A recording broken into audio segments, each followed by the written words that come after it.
Nairobi. Let's now move to the corridors of justice.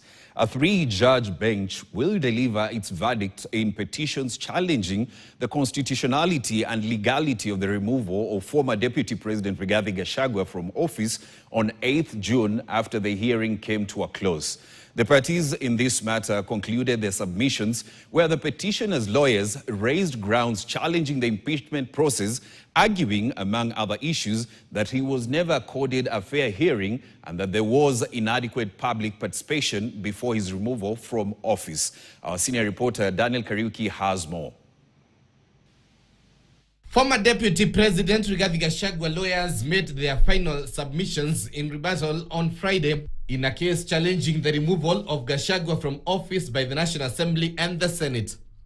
In their Friday submissions, they raised at least 18 grounds, part of their argument being that Gachagua was not accorded fair hearing.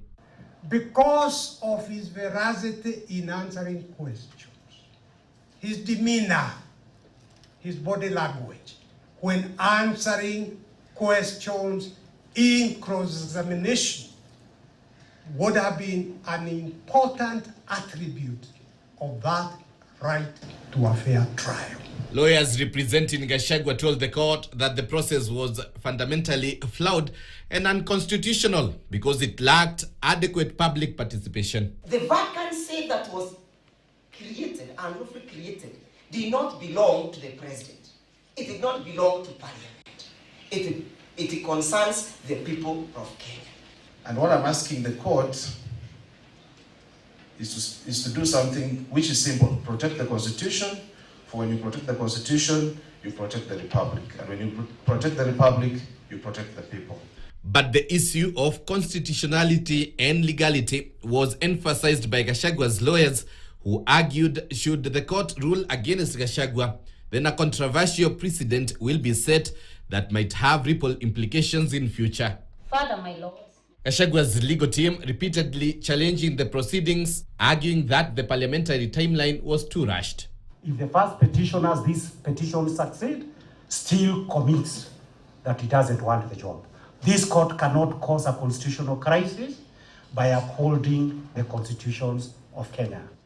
We urge this court to make the right record.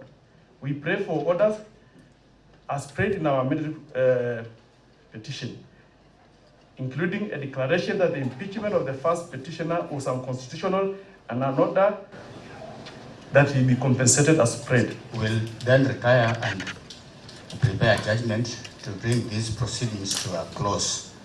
And we hope to do that on 8th of June, 2026. Friday was the last day of submissions ahead of the ruling. The three-judge bench will now retreat to write their ruling.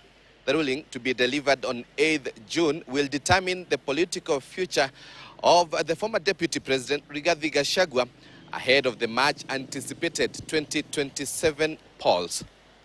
Daniel Kariuki, KTN, Nairobi.